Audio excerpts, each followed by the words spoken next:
画面上这位姓陈氏，唔通看伊行路无啥物异状，但是你敢知影？3个月前，伊的正脚曾经接近爱被截肢的程度，因为姓陈氏本身有心脏病、糖尿病、高血压，并且需要洗药剂。日前因为正脚大肌镜头出现坏死坏去的空喙，先到高雄的病院进行诊治，但因为血管钙化严重，无法度治疗。高雄的医生建议截肢处理，可姓陈氏无法度接受，最后转移来到安南病院治疗，找到心脏血管外科陈伟华部长，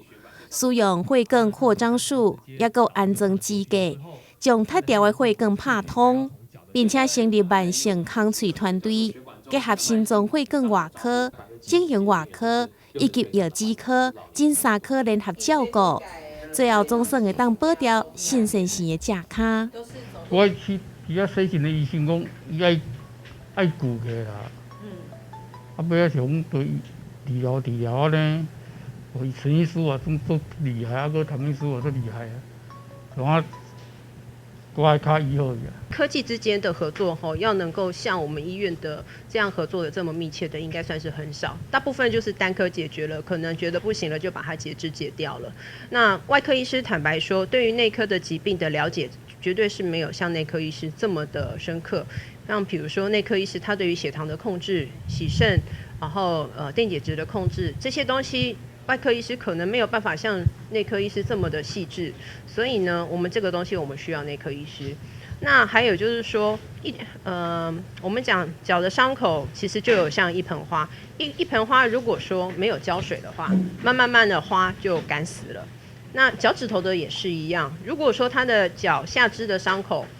的动脉没有通过去，也就是说血没有办法送到脚趾头的时候，那这个脚趾头也就像是没有浇水的花一样，它会慢慢的干掉。所以如果血管没有打通，我们整形外科再怎么努力去处理这个伤口，这个伤口永远不会愈合，因为营养就是到不了那个伤口。所以其实像这样的病人，如果不是多科整合一起来好好的来控制，好好一起来合作的话，这样子的伤口是没有办法被拯救。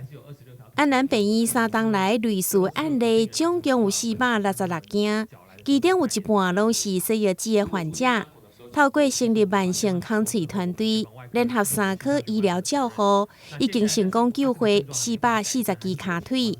这款遐尼水的成绩单，已经伫国内外学术研讨会当中做成讨论，也互真侪国际上的医生来到安南病院交流处境，学习这款的医疗模式。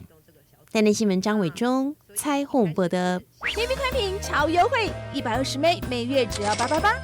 月底前申办再送15个 HD 高画质频道，每月100元 VOD 看片金，30天好记卡拉 OK 免费唱，还有包月影片3选1。BB 宽屏让您畅快丢网，尽享娱乐转会，快拨打电话订购